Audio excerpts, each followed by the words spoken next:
వచ్చే పార్లమెంట్ ఎన్నికల్లో కాంగ్రెస్ బీజేపీ మధ్య పోటీ ఉంటుందని కేంద్ర మంత్రి కిషన్ రెడ్డి చెప్పారు. బీఆర్ఎస్ తో పొత్తు వార్తలపై స్పందిస్తూ తాము ఆ పార్టీతో ఎప్పుడైనా కలిసామా అని ప్రశ్నించారు. తెలంగాణ ప్రజలకు బీఆర్ఎస్ కేసీఆర్ అవసరం లేదని స్పష్టం చేశారు.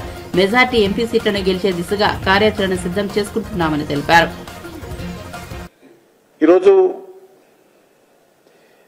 ఫిర్ ఏక్ బార్ మోడీ సర్కార్ అనే నినాదంతో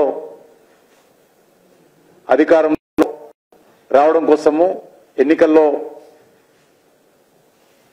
మా ప్రచార భేరీని మోగించనున్నాం. సంక్రాంతి తర్వాత ఈ యొక్క ఎన్నికల ప్రచార కార్యక్రమానికి జాతీయ స్థాయిలో శ్రీకారం చుడతారు. తెలంగాణలో కూడా పూర్తి స్థాయిలో శక్తిని కేంద్రీకరిస్తాం. మెజార్టీ స్థానాలలో బీజేపీ గెలవనున్నది. ఎందుకంటే ఈరోజు ప్రధానమైనటువంటి పోటీ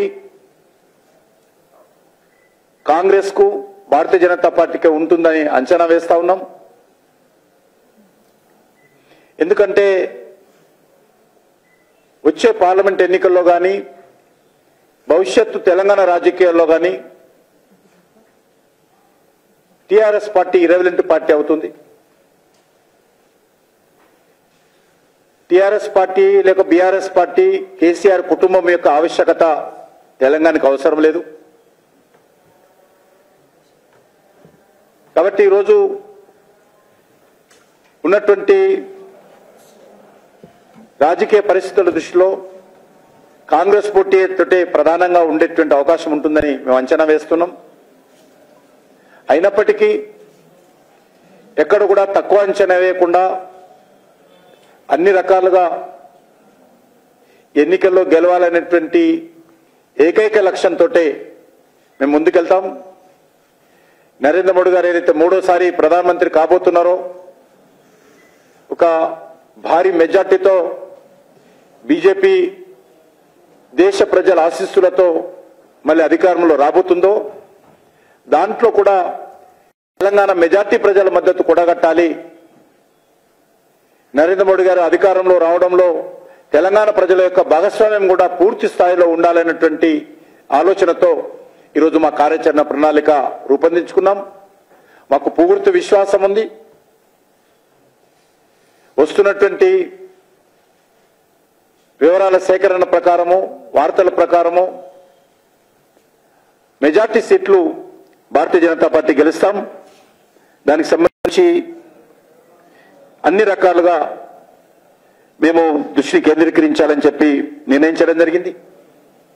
ఏదైతే కేంద్ర పార్టీ ఆదేశాలు ఇవ్వడం జరిగింది, ఏదైతే ఎన్నికల ప్రణాళిక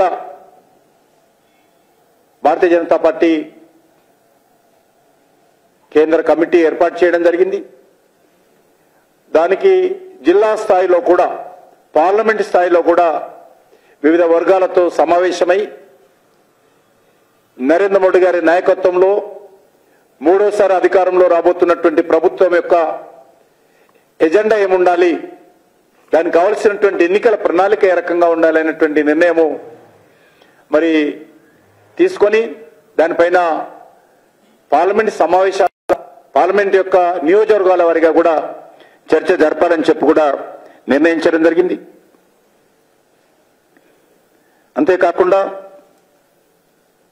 ఈరోజు